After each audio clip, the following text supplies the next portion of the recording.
What up, Fight World? It's your boy Ego, and I'm back with some more boxing. So right now, I don't know if it sounds hollow, but I am in my hotel room. Traveled out to LA, Los Angeles.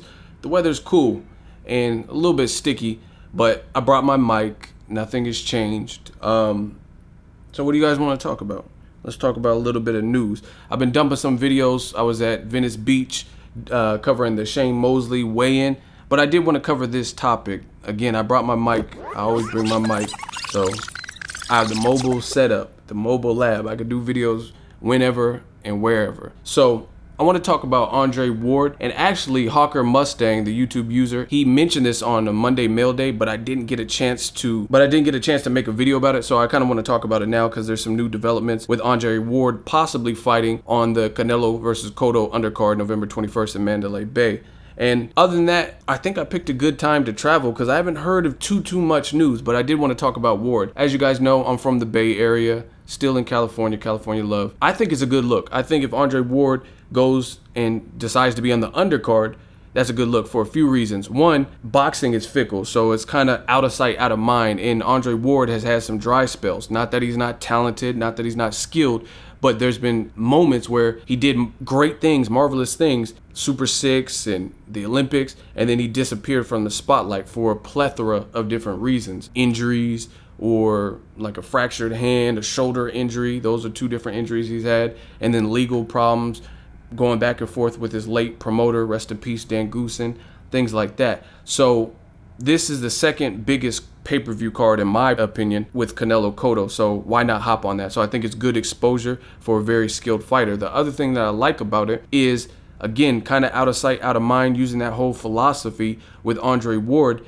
He should just be worried about getting back into the people's minds so he can showcase and display how good of a fighter he really is. So I like that, putting your ego aside, no pun intended, put your ego aside to be on someone's undercard when you feel you've accomplished a lot and you could be an A-side in other situations. So I like when fighters can do what's best for their career. So I like it all the way. Now, the only downside with Ward being on the Canelo Cotto, I really don't know who he'd fight. I was thinking about it. I didn't write no list or anything like that, but off the top of my head, a lot of people are booked up. They're saying Arthur Abram, who's a guy he already beat, he might fight Bernard Hopkins. We do know George Groves is fighting. He's fighting against Badou Jack. Anthony Durrell has a fight coming up. He's fighting Marco Antonio Rubio, who's moving up to 68. And I mean, I'm just thinking, I don't know exactly who Ward will fight. Triple G, a lot of people entertain that fight, want him to move up, but that can't happen, at least for the moment, because he's fighting David Lemieux. Andre Durrell, haven't really heard anything from him. And a lot of these guys Ward already beat. He already beat the Paul Smiths of the world. He already beat Sakio Bika, who also lost to Adonis Stevenson. Adonis Stevenson has a fight, his own fight coming up, so he can't. So honestly, it's great that he might be on the undercard. I just don't know who he would fight that would be considered a step up from a Paul Smith or just a known name. So that's, I guess, the catch-22 of it. It's good that he's getting exposure, but I think fans, based on his level of talent, are going to want to see him challenged with a good style fight. Artur Beterbiev, they're talking about, I forgot who, they're talking about making a good fight with Beterbiev. I forgot. I'll put it in the comment section if I can remember. That's a good fight, but not really likely, especially with Beterbiev recently signing his pact with Al Heyman, and then that's a whole Golden Boy promotion mixed with Rock Nation. So I really don't know how Heyman and Rock Nation, if they work together, things like that. So out of the available talent pool, I don't know who he fights. If you guys have an idea of who he could fight, that would be a good challenge.